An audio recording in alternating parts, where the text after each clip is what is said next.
Hello, homeschool mom for the past 13 years here and former teacher. And I'm going to debunk 3 common homeschooling myths. Are you guys ready? Okay, myth number 1. You have to be rich to homeschool. Let's look at these stats right here.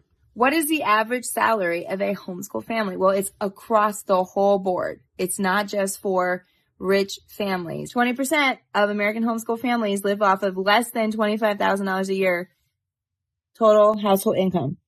17% live between the $25,000 to $35,000 range. 19% live off of the $35,000 to $49,000 range. Okay.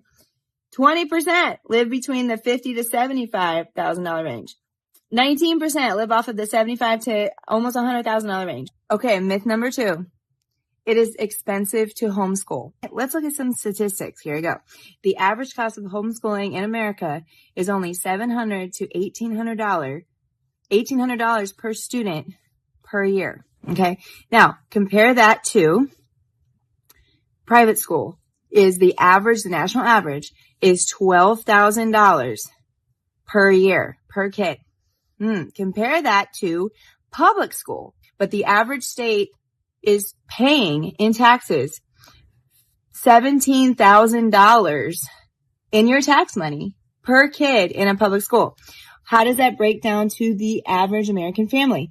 $650 to $1,500 a year out of your own money, your own school supplies, the clothes, the after school activities, all this stuff. So you're paying out of your pocket $650 to $1,500 out of your own pocket to send your kid to public school all day and then deal with all that drama and the mental stress and the pressure and the grades and the peer pressure and the drugs and alcohol and the pew-pews and all that stuff. Myth number 3, that homeschoolers are not socialized. Well, let's look at the statistics. Okay.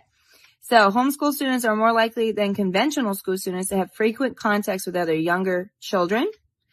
They also show that they are not as much of a risk of socialization problems, finding it validated by domestic and international studies. Homeschool children actively participate in myriad forms of community activities, from organized sports, scouts, volunteer, paid work, church activities, a whole variety of community offerings from dance to visual arts to hobby-related groups.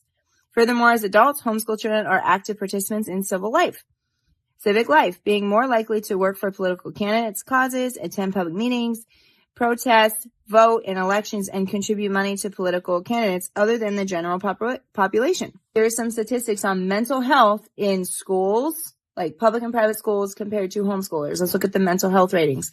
Homeschooling often provides a more relaxed and flexible learning environment.